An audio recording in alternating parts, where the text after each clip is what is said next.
Have you ever heard of Miss Unsinkable? It's a nickname that sounds like something out of a comic book, but it belongs to a real woman named Violet Jessop, and her story is one of the most incredible tales of survival you'll ever hear. Her life at sea was so dramatic. It almost feels like a Hollywood script, and it all revolves around three of the most famous ships in history. Our story begins not with a disaster, but with a dream. Violet Jessop, born in Argentina to Irish immigrants, had the sea in her blood. She decided to follow in her mother's footsteps and become an ocean liner stewardess. This wasn't an easy job back in the early 20th century. It meant long hours, hard work, and being away from home for extended periods. But Violet was determined. In 1910, she started her career with the White Star Line, one of the most prestigious shipping companies in the world. Her first major assignment was aboard the RMS Olympic. This wasn't just any ship, it was the lead vessel in a trio of new luxurious ocean liners. The Olympic was a marvel of its time, the largest and most opulent ship in the world. For Violet, working on board was a prestigious post. Life was a whirlwind of serving first-class passengers and maintaining the ship's impeccable standards. Everything seemed to be going smoothly until September 20, 1911. On that day, the Olympic was sailing near the Isle of Wight when it had a run-in with a British Royal Navy warship, the HMS Hawke.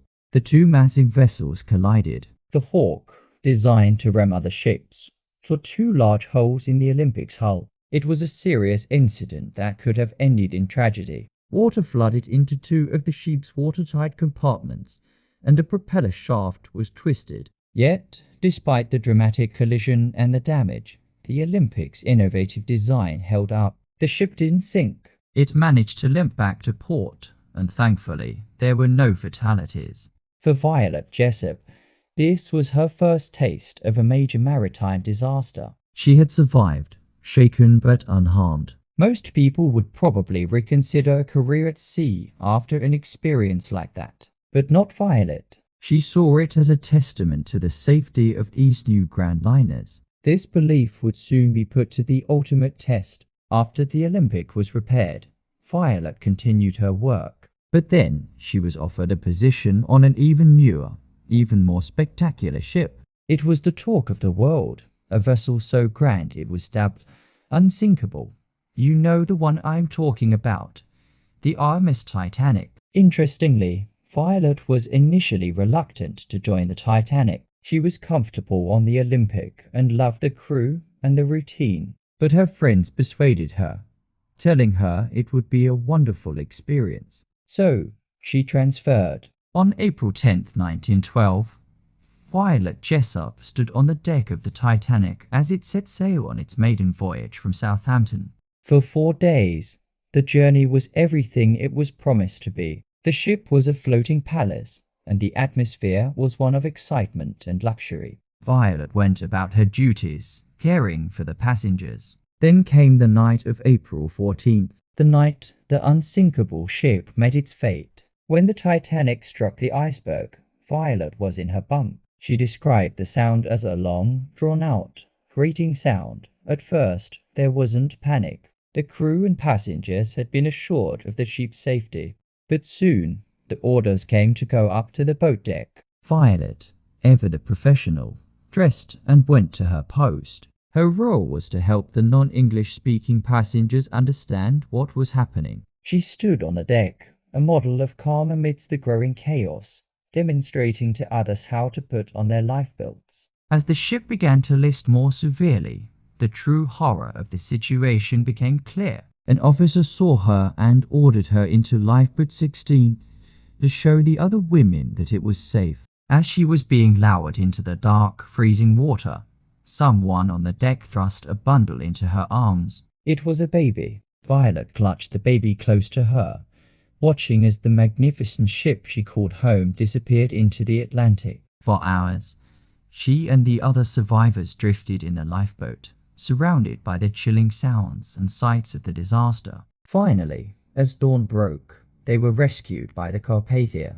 Once safely aboard the rescue ship, a woman, presumably the baby's mother, ran up to Violet, grabbed the child from her arms, and ran off without a word. Violet never knew who she was. She had survived the most infamous maritime disaster in history. Now, after surviving the Olympics collision and the sinking of the Titanic, you would be absolutely certain that this woman would never set foot on a ship again. It would be completely understandable. But Violet Jessop was not an ordinary woman. The sea was her life, and she wasn't ready to give it up. So, when World War I broke out, Violet decided to serve. She became a stewardess with the British Red Cross and was assigned to another one of the Olympic-class liners. This was the third and final sister ship to the Olympic and the Titanic, His Majesty's hospital ship, the Britannic. The Britannic had been converted into a floating hospital to treat wounded soldiers.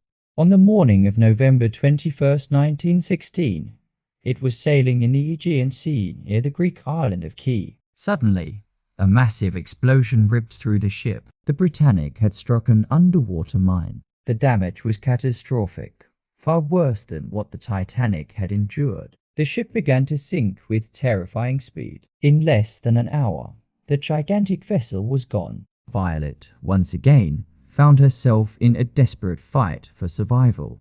She managed to get into a lifeboat, but the situation turned from bad to worse. The sinking Britannic's giant propellers were still turning, creating a powerful vortex that was sucking the lifeboats towards them. Her lifeboat was pulled under. Violet had to jump out. As she plunged into the water, she was sucked down, her head striking the ship's keel. "I was sucked down," she later wrote. "My head struck and was wedged against the ship's keel. I had the presence of mind to push off with my hands, and I shot to the surface like a cork." She had sustained a serious skull fracture, but incredibly, she had survived. She was pulled from the water alive. She was the survivor of a third major disaster involving all three of the world's most famous sister ships. After the war, did she finally retire? Absolutely not. Violet Jessop, Miss Unsinkable, went back to work for the White Star Line, and later for other shipping companies. She continued to work at sea for many more years, eventually completing a total of 42 years in her career. She sailed around the world twice on luxury cruises before finally retiring to a small cottage in Suffolk, England. She lived a long and peaceful life, passing away in 1971 at the age of 83. For years after the Britannic's sinking, she suffered from headaches, and only when she went to the doctor late in life did she find out she had indeed fractured her skull that day.